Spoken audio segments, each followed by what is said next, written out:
The more I talk about the game, the more I learn. The more I learn, the more I want to talk to see if these ideas are helpful. And I must have talked and learned a bunch, because this is going to be a longer one. It's going to be longer because I'm going to try to cover something very broad, but I hope it'll be illuminating. I want to talk about the broader environment of Magic the Gathering for people who might be looking to explore new formats or just be getting started. I'm going to talk about the fundamental metagame, the mechanical metagame, and how metagames shift between formats. So first of all, the fundamental metagame. For this, let's simplify the game into just lands and creatures. I know that's not how the game actually is, but simplifying will help me explain. You got your lands and you got your creatures. And you can have creatures of any size you want. So how will you choose what size creatures to play? Well, one way to decide is to look at the mana curve. I'm always talking about the mana curve, can't get enough of it. So it goes 1, 2, 3, 4, 5. That's the curve of the game. So it would be great to, play a 1-drop, then a 2-drop, then a 3-drop, then a 4-drop, then a 5-drop. That's wonderful. We're hugging the curve. We're curving out. But the cards in your hand aren't organized. They're randomized. You might have lands on curve, but your creatures might be all 3-drops. That might mean you can only play your first creature on turn 3, then another creature each turn until turn 6. That's fine, but look at all the mana you don't get to use. What would it be like if you could always use your entire curve? Well, you'd need the same number of each converted mana cost card, right? Not quite. When you drew your opening hand, you only had 7 cards to choose from to play.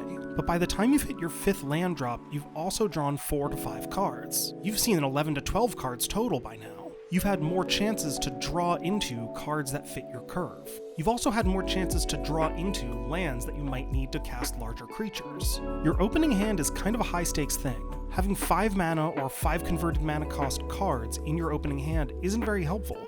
It doesn't help you both hit every land drop and use every land you play.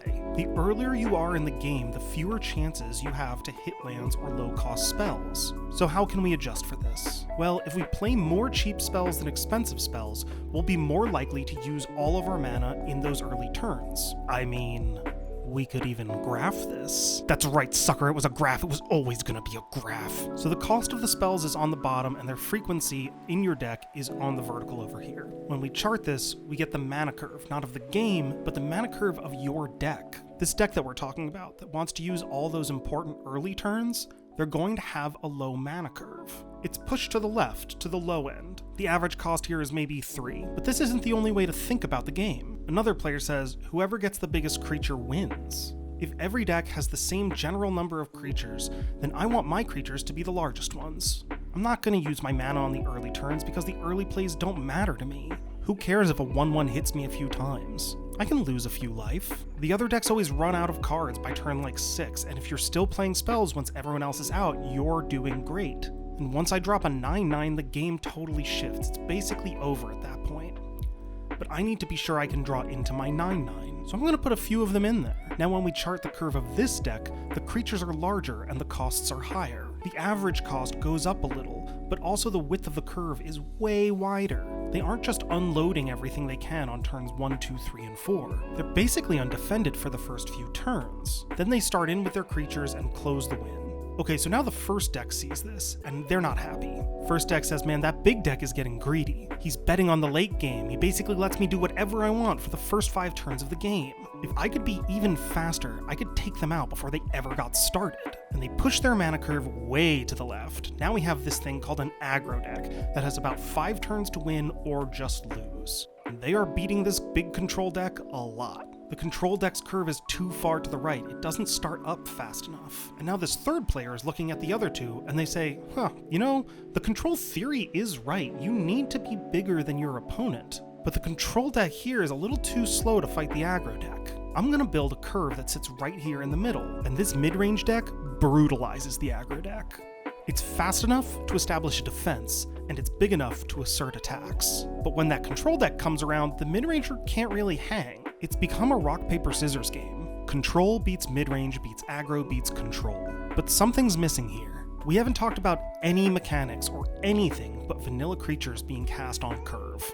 And as I'm sure you know, that's not really how Magic the Gathering plays out. How does this simple metagame of curves become this complex metagame of formats? There's 2 things we haven't talked about yet: interaction and synergy. So, in Magic the Gathering, there's mechanics. These are the words in the rules text box that intimidates the newer players. There are keywords like flying and trample, and there's also mechanics that build synergies. I want to talk about the synergies. The simplest one to talk about is just going to be slivers. Here's a sliver. He's beefy, he's swole. He's a 1/1 for 2 mana, and that sucks, and he's overcosted, and he should feel bad. But he has this little bit of text that says all slivers get swole. They get +1/+1. Okay, so now he's a 2/2 for 2, but only on a technicality. Don't let me catch you doing this kind of thing again. Okay, moving on, whatever. Oh, hey, dang, he's got a brother. Ah, he's got that same ability. Now they each make each other more swole. It's kind of like how if you go to the gym, you need a gym bro. So they're chugging protein, and now they're both 3/3s. Huh. Okay, wait, something's happened here. When I played the first one, it was fine, but having them both made them great. They're 3/3s for 2, and on turn 4, I play a third one. Okay, so they each have this ability, and they're all buffing each other. I paid 2, and I've got a 4/4. This rules. And hey, look here, I've got another sliver in my hand, and I can use this extra 2 mana after all. And when I play him, they all become 5/5s. I spent 8 mana total for 20 power and toughness. I beat the mana curve. I'm no longer constrained by the core rules of the game. I synergized. I should be like a CEO or at least a corporate consultant. Mechanical synergy is this like 1 + 1 = 3 kind of situation. Mechanical synergy is when the cards become more than the sum of their parts. Mostly in Magic, you make synergy by meeting certain conditions. In this case, all of this only worked because they were all slivers. If I played a 2 mana 1/1 human, it wouldn't have been helpful. So the cards have conditions. If you confine yourself to those conditions, you get to cheat the mana curve. You're giving up the freedom to play any creature you want in exchange for being released from the confines of the mana curve. A little restriction made a greater freedom. I'm gonna say that again because this is basically everything there is to know about games. A little restriction made a greater freedom. We can come back to that. So now you're running slivers and the mana curve means nothing to you. Everything you play costs whatever and hits the board like a tank. Your slivers are giving each other power and toughness and flying and first strike, and this is all great and you're the menace of your playgroup. But just like our fundamental metagame players could metagame other players' mana curves, another player in your group says, hey, the sliver's power is their weakness. They're all slivers. And this guy plays Extinction. Your deck runs on the tribal mechanic. Extinction punishes the tribal mechanic. This isn't by accident. This is how Magic the Gathering is designed. Extinction was even printed in the same set that the slivers were, because this is what the designers are putting on the table for us. You can specify your deck for synergy to cheat the mana curve. But the more specific your deck gets, the more brittle it'll become against cards that punish that kind of mechanic. Magic isn't about finding the best deck, or a deck without weakness. It's about choosing which weaknesses are worth which strengths. It's about deciding how hard to commit to those weaknesses and strengths. In the real live metagames, we can watch this play out in which decks have good and bad matchups against who. In Modern, there are powerful decks like Living End. This deck is playing really impactful spells in 4 colors to load up its graveyard before setting off the Living End to swing the game. To do this, the deck runs a lot of dual lands and other non-basics. That makes it kind of easy prey for any brain-dead red deck running a Blood Moon. Because Living End plays many colors, it's susceptible to the specific mechanics of Blood Moon. The strength of playing all those colors comes at the cost of being fragile against Blood Moon. There are creature decks like Hammer Time that just don't run counter magic. A nice array of prismatic endings, counterspells, and Thoughtseizes can shut those down. And that's just basic interaction. That's a cornerstone of a control deck. And while Burn and Red Aggro can just smush a Tron deck with a Blood Moon, a Blink deck with a single Charming Prince online outlives the aggression. Established formats are less like the simple game of rock, paper, scissors, like the simplified aggro mid-range control. It's more like a tangled web of good and bad matchups. Creature decks are strong here and weak there. Combo decks are strong here and weak there. The curves of these decks still exist. You can see it in the aggro decks. They're still lean as greyhounds, but the curve isn't deciding quite as much of the game. There's sort of a continuum to formats.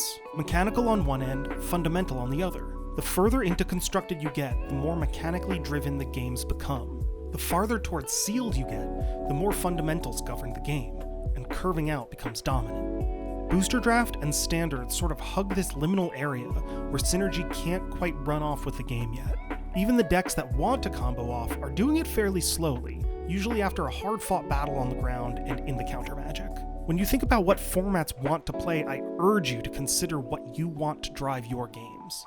Do you want to feel the urgency of the curve, deciding what to cast when based on how to use all your mana? Or do you want to be playing and withholding your spells based on the mechanical capabilities of your opponent's deck? We'll talk more about how the game changes between formats when we talk about what cards represent from format to format.